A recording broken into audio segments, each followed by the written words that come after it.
할렐루야. 오늘 이부에 나오신 한 분 한 분들을 진심으로 환영하고 축복합니다. 우리 시원 찬양대 최선을 다해서 성실하게 또 찬양을 준비해서 또 찬양을 해주셔서 너무 감사드리고, 우리 다시 한번 고맙습니다 하는 마음을 다 박수 한번 하겠습니다. 감사합니다. 감사합니다. 예, 오늘 제목을 자랑스러운 내 나라, 그렇게 설정을 했습니다. 먼저 말씀 듣기 전에 시 한 수를 낭송합니다. 제가 시를 낭송하는 것은 한 주간 동안 살아오면서 이런저런 염려들, 마음의 걱정들, 또 마음의 생각들 다 내려놓고 또 말씀에 집중했으면 좋겠다 하는 이런 마음으로 우리 시 한 수를 낭송하겠는데, 제목은 오늘 설교 제목처럼 자랑스러운 내 나라입니다.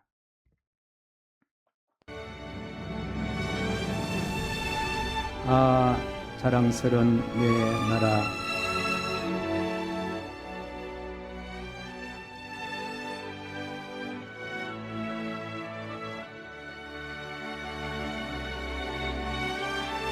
내 작은 심장이 꿈틀거리며 저두름이 터지는 날 한 줌 바람처럼 사라질 숨결을 포근히 품어준 고마운 내 나라.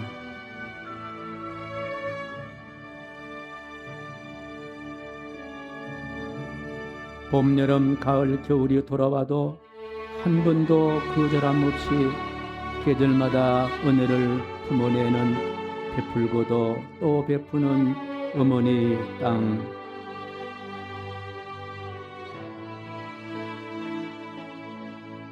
태풍도 호롱불로 막아내며 장터에서 산속에서 골방에서 십자가진 후손들의 기도로 지켜온 하나님의 언약이 살아 숨쉬는 땅.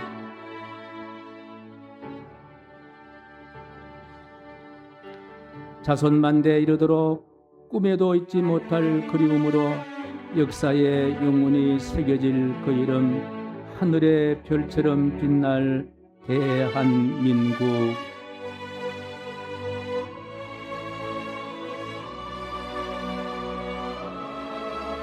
내가 품고 죽도록 사랑할 거룩한 하나님의 선물, 하나님의 손끝으로 빚어진 글자, 자랑스러운 내 나라여.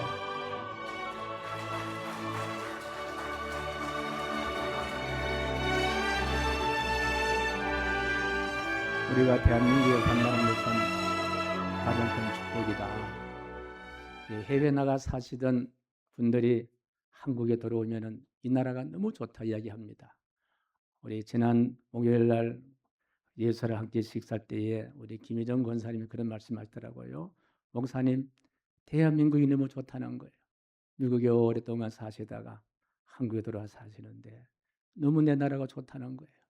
봄도 있고요, 여름도 있고, 가을도 있고, 겨울도 있는 나라, 인종도 많은 나라, 또 먹을 것도 많은 나라, 너무 많이 춥지도 않고 너무 그렇게 막 덥지도 않고 봄, 여름, 가을, 겨울이 있는 사계절이 있는 나라. 우리나라가 참 좋은 나라, 참 살기 좋은 나라입니다. 우리나라가 좋다는 것 여러분 다 동의하시죠? 이 나라가 좋다는 것 얼마나 귀합니까? 그러나 대한민국, 자랑스러운 내 나라, 그렇게 제목을 설정했습니다마는 이 자랑스러운 내 나라가 쉽게 만들어지고 얻어진 것은 아님을 우리는 너무 잘 알고 있습니다. 그 예로 순국선열이란 단어, 호국보원, 전몰장병, 동작동 국립묘지, 대전 현충원 등, 특히 6월 6일은 무슨 날입니까? 현충일. 자, 이런 단어들은 여기까지 얼마나 많은 고통과 어려움과 또 절망스러움과 아픔이 있었던가 하는 사실을 익히 설명하는 그와 같은 단어들입니다. 그래서 어쩌면 1년 12달을 모두가 다 호국보훈의 달이요 현충일로 지켜도 오히려 부족하지 않나 생각을 가져봅니다. 그러나 특별히 6월달을 호국보훈의 달 현충일로 지키는 이유는 바로 이 아픈 사건 때문에 있지 않나 생각을 합니다. 금주 금요일 25일 어떤 일이 있었습니까? 무슨 일이 있었습니까? 1950년 6월 25일은요 6.25 전쟁이 발발한 날입니다.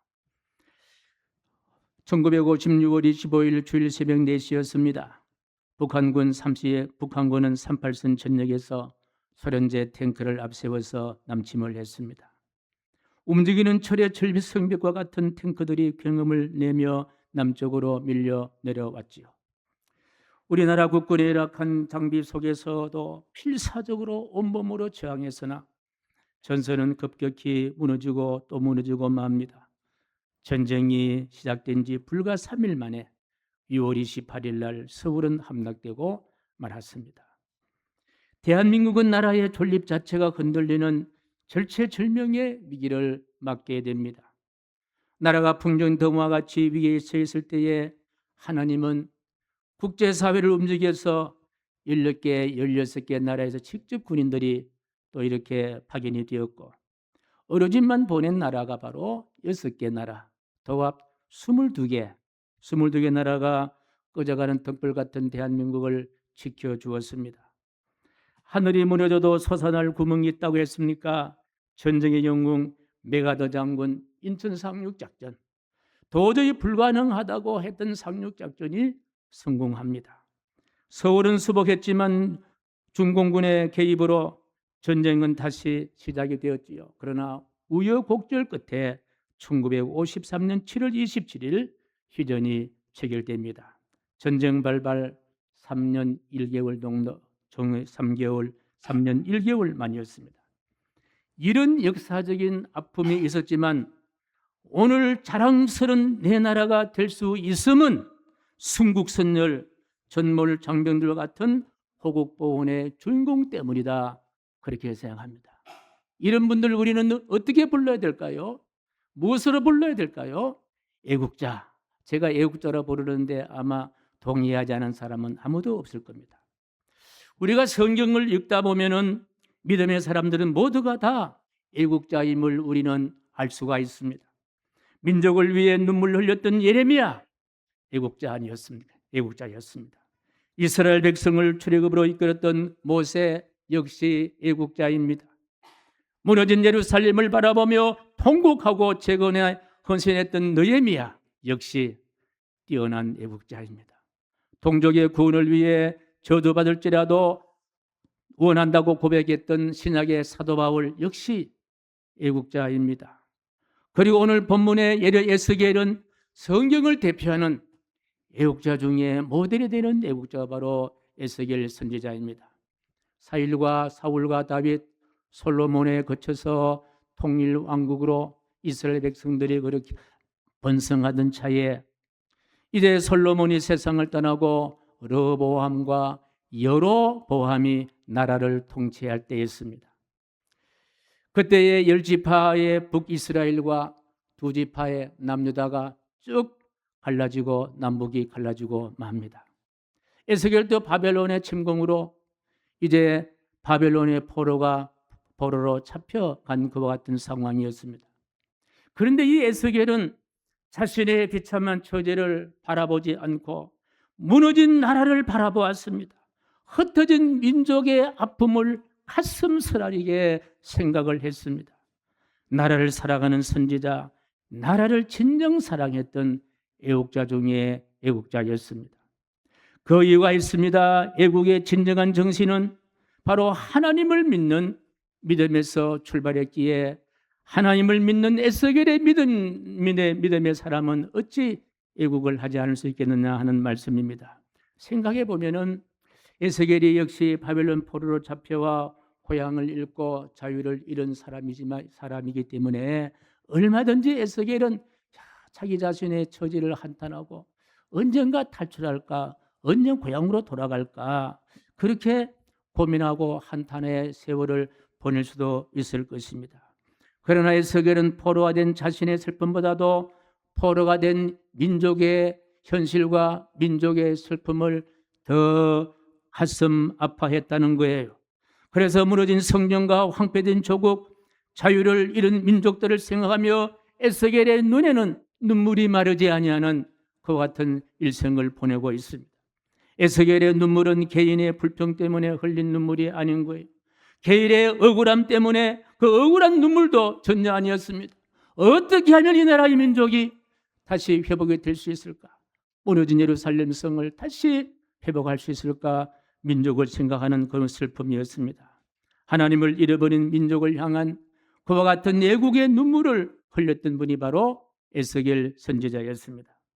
하나님은 이런 에스겔의 애국을 흔들리지 않는 믿음, 눈물이 담긴 애국을 보시고 하나님은 당시 수많은 정치인들 그리고 협상가들 중에서 에스겔에게만 유일하게 에스겔을 불러셔서 하나님의 위대한 비전을 보여주시고 하나님의 꿈을 말씀하십니다. 바로 이 말씀이에요. 16절과 17절 말씀인데요. 같이 시작. 인자야, 너는 막대기 하나를 가져다가 그 위에 유다와 그 짝 이스라엘 자손이라 쓰고 또 다른 막대기 하나를 가지고 그 위에 에브라임의 막대기 곧 요셉과 그 짝 이스라엘 온 족속이라 쓰고 그 막대기들을 서로 합하여 하나가 되게 하라. 내 손에서 둘이 하나가 되리라. 자, 이 말을 들었던 에스겔의 마음은 어떻게 했냐는 거예요. 하나님이 하십니다. 하나님이 도와주시면 가능합니다. 슬픔과 절망과 억압 속에 있었던 에스겔은요, 이스라엘의 미래를 바라보고 환희의 기쁨과 또 하나님께 영광을 돌릴 수 있는 희망의 사람으로 우뚝 서게 된 줄로 믿습니다. 에스겔의 애국은 훗날 예수님에게 더 완전하게 완성되는 모습을 보게 되지요. 마가복음 10장 45절 말씀인데요. 같이 시작.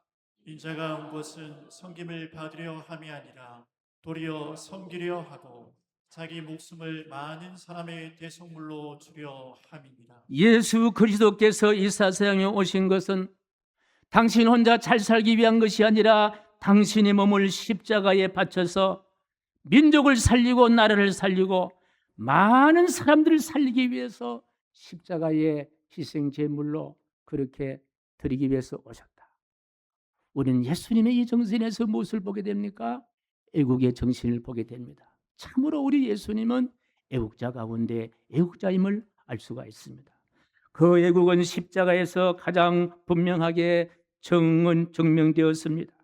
예수님은 죄로 무너진 백성을 구원하기 위해서 하나님의 나라를 세우기 위해서 자신의 생명까지 십자가에서 갈기갈기 찢어 생명을 대속물로 개인을 구원할 뿐 아니라 민족을 구원하고 나라를 구원하신 그분이 바로 우리 예수 그리스도이십니다. 그러므로 예수님의 나라 사랑, 애국은 십자가에 녹아있는 희생의 정신이요, 십자가는 예수님께서 하나님 나라 사랑을 피와 눈물로 실천해낸 애국의 본질임을 우리는 알고 있습니다. 사랑하는 성도 여러분, 이 자리에 모인 우리는 하나님의 존재를 믿는 믿음의 사람들입니다. 그러니 애국은 우리가 감당해야 할 가장 자연스러운 우리의 행위인 줄로 믿습니다. 애국은 단순히 나라 사랑하는 감정이 아닙니다. 믿는 사람은 반드시 해야 할 우리의 사명이 바로 저는 애국이라 그렇게 생각합니다. 그렇습니다. 참된 믿음은 애국으로 나타나야 됩니다. 나라와 민족을 사랑하고 섬기며 기도하는 애국이 없이는 진정한 믿음으로 산다, 진정한 믿음을 실천한다 그렇게 말할 수가 없다는 겁니다. 그러므로 참된 믿음은 나라와 민족을 사랑하고 섬기며 기도하는 애국의 정신으로 표출되는 줄로 확신합니다. 에스겔이 바로 그런 애국자였습니다. 에스겔은 참으로 민족을 사랑했고 하나님 말씀에 순종하는 믿음의 확신이요 실천 그 자체였습니다. 그리고 믿음의 사람 바울 역시 애국자였습니다. 바로 이 말씀인데요. 로마서 9장 3절 말씀인데 같이 시작. 나의 형제 곧 골육의 친척을 위하여 내 자식이 저주를 받아 그리스도에게서 끊어질지라도 원하는 바로다. 할렐루야. 여기 또 소개할 애국자가 있는데 그들의 이름을 저는요 학도병 그렇게 부릅니다. 학도병. 여기 사진이 나와 있습니다만은 학도병은 바로 애국자입니다.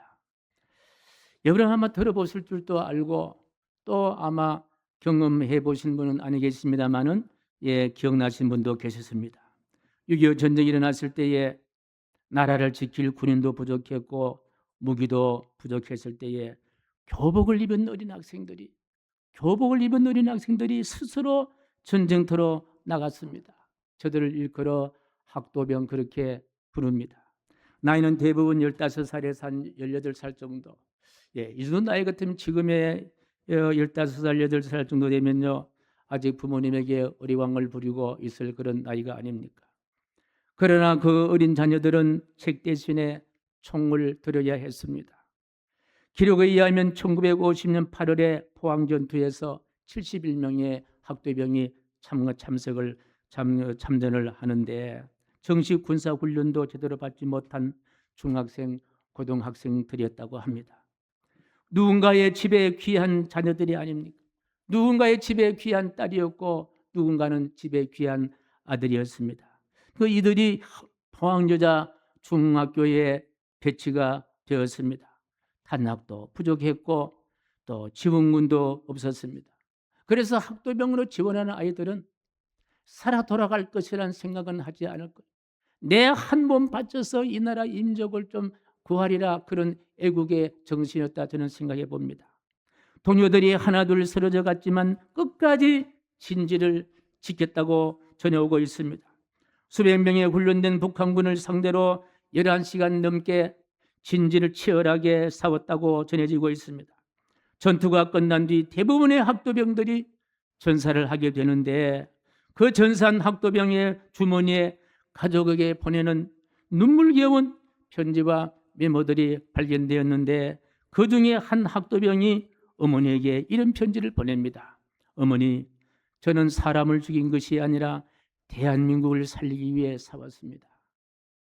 혹시 제가 돌아가지 못하더라도 너무 슬퍼하지 마십시오. 나라가 있어야 어머니도 있고, 나라가 있어야 가정도 있고, 나라가 있어야 우리 미래도 있습니다. 이런 눈물로 피로 적은 편지를 보냈다고 합니다. 생각해 보십시오. 누가 시켜서 학도병이 되었겠냐는 거예요. 그 마음속에 조국을 사랑하는 애국심이 있었기 때문에 책을 버리고 교실을 벅차 나와서 전선으로 그렇게 생명을 담보로 해서 싸웠다고 생각합니다. 꽃다운 청춘을 바친 그들의 애국 덕분에 낙동강 방어선을 지키는 데 큰 몫을 감당했습니다. 훗날 방적에 발판을 마련했다고들 이야기합니다.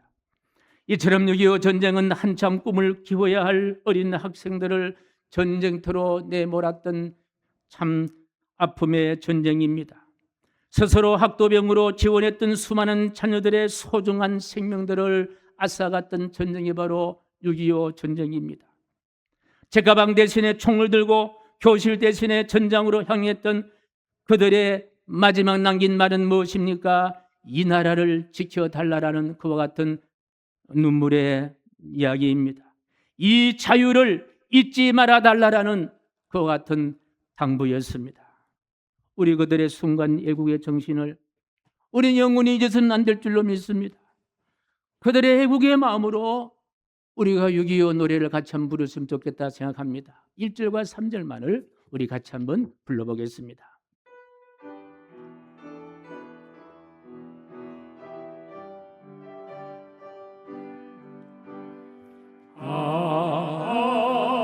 이제야 어찌 우리 나를 조국 원수들이 짓밟아오던 나를 맨주먹 붉은 피로 원수를 막아내어 발을 굴러 땅을 치며 의분했던 나를 이제야 갚으리 그날의 원수를 쫓기는 저의 무리 쫓고도 쫓아 원수의 앞까지 쳐서 묻지라 이제야 인내리 이 나라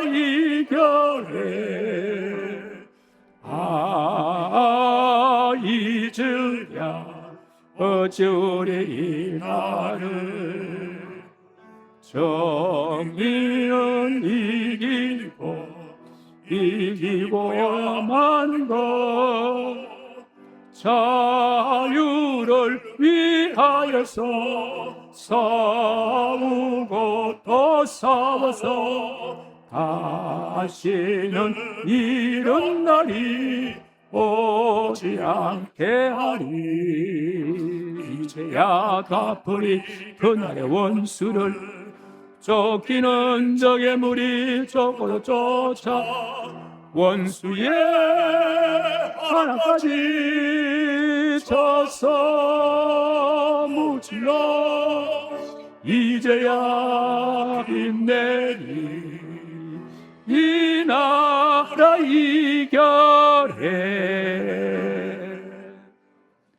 제가 말씀을 준비하면서 우리 권교육 목사님에게 6.25 노래 불러봤냐 하니까 초등학교 때 불러보고 그동안에는 참 부르지 못한 것 같다 그렇게 이야기를 하는데, 우리가 이런 노래를 부르는 것은요 6.25를 우리가 회상하면서 다시는 이런 일이 일어나서는 안 된다, 이런 결단입니다. 사랑하는 성도 여러분, 6.25 전쟁의 상처는 너무나 컸습니다. 그 당시 대한민국이 한 2천만 명 정도 된다고 하는데, 그런데 100만 명 이상의 민간인들이 세상을 떠나고 맙니다. 국군 전사자가 약 14명이 되고 부상자가 약 45만 명에 달렸다고 합니다. 군인과 민간인을 합쳐 남북한 전체 사망자가 250만에서 300만 명이 죽었다고 합니다. 1천만 명 이상 가족이 발생했고 평생을 그리움으로 살다가 이제 고향 땅을 밟지 못하고 세상을 떠나고 있습니다. 전국의 도시와 마을은 폐허가 되었지요. 전쟁으로 파괴된 주택은 약 60만 채 이상이 되었다고 합니다. 학교, 공장, 철도, 교량 등 국가 기반 서실도 대부분 다 파괴되고 말았습니다. 그러나 이러한 폐허 속에서 대한민국은 다시 일어났습니다. 그러니 우리 대한민국이 얼마나 자랑스러웠냐는 거예요. 그러니 대한민국이 얼마나 자랑스러웠냐는 거예요. 그래서 대한민국, 자랑스러운 대한민국. 맞습니까? 맞습니까? 한번 같이 해보겠습니다. 자랑스러운 대한민국. 그리고 76년이 흐른 지금 수많은 이상 가족들은 고향을 그리워하다가 세상을 떠나고 말았습니다. 여전히 현실은 갈등 가운데 있습니다. 더 큰 문제는 전쟁의 아픔과 희생이 점점 기억에서 심해지고 있다는 것입니다. 이뿐 아니라 6.25 전쟁을 북한이 남한을 침공한 남침이 아니라 남한이 북한을 침공한 북침이라고 주장하는 그와 같은 사람들도 많이 있다는 사실입니다. 그러기에 우리가 6.25를 기억해야 하는 이유는 과거에 머물기 위함이 아닙니다. 애국자들의 희생으로 얻은 이 자유와 평화를 지켜내자는 거예요. 그리고 우리의 후손들에게도 자랑스러운 대한민국, 자유 대한민국을 물려주자는 그와 같은 우리의 각오요 그리고 의무라고 생각합니다. 호국보훈은 단순히 과거를 돌아보는 정신이 아니라 저들의 애국을 꼭 기억하자는 거예요. 다시는 호국보훈이란 단어가 사용되지 아니한다 해도 자랑스러운 대한민국이 자녀 수천대를 이룰 수 있도록 개성되고 이어지기를 소원하는 마음에 있습니다. 그리고 다시 본문의 말씀 7절을 같이 읽습니다. 시작. 깨어날 때 소리가 나고 움직이며 이 뼈 저 뼈가 들어맞아 뼈들이 서로 연결되더라. 요한복음 17장 21절 말씀이요 같이 시작. 아버지여, 아버지께서 내 안에 내가 아버지 안에 있는 것 같이 그들도 다 하나가 되어 우리 안에 있게 하사 세상으로 아버지께서 나를 보내신 것을 믿게 하옵소서. 애국은 하나님 아버지께서 하신다는 믿음입니다. 하나님이 하시면은 남북도 하나로 통일될 수 있으리라 생각합니다. 여러분, 우리 마음속의 애국심을 이제 다시 살려내야 합니다. 거창하지 않아도 괜찮습니다. 순국선열, 호국용사, 학도병 그리고 나라를 위해 기도하는 마음입니다. 그들의 희생을 기억하며 이 나라의 민족을 하나님 도우시고 지켜주세요 기도하는 것이 바로 애국입니다. 하나님께서 에스겔의 두 막대기를 하나로 만든 것처럼 하나님이 하신다면은 남과 북도 하나가 될 것이요 평화로운 통일이 될 것이요 우리나라의 모든 갈등도 하나님이 하신다면은 평안과 그리고 화목의 나라가 될 줄로 확신합니다. 이 일에 우리 교회가 앞장섰으면 좋겠다 생각하면서 말씀을 마칩니다. 주님, 하나님 아버지, 대한민국을 긍휼히 여기사 나라를 사랑하는 애국의 마음을 우리에게 주옵소서. 에스겔의 두 막대기를 하나로 만드신 것처럼 남과 북을 하나 되게 하시고 이 땅에 참된 평화를 허락하여 주시옵소서. 순국 선열의 희생을 기억하며 나라를 위해 기도하는 백성 되게 하시고 하여 주시옵소서. 예수님의 이름으로 기도드립니다. 아멘.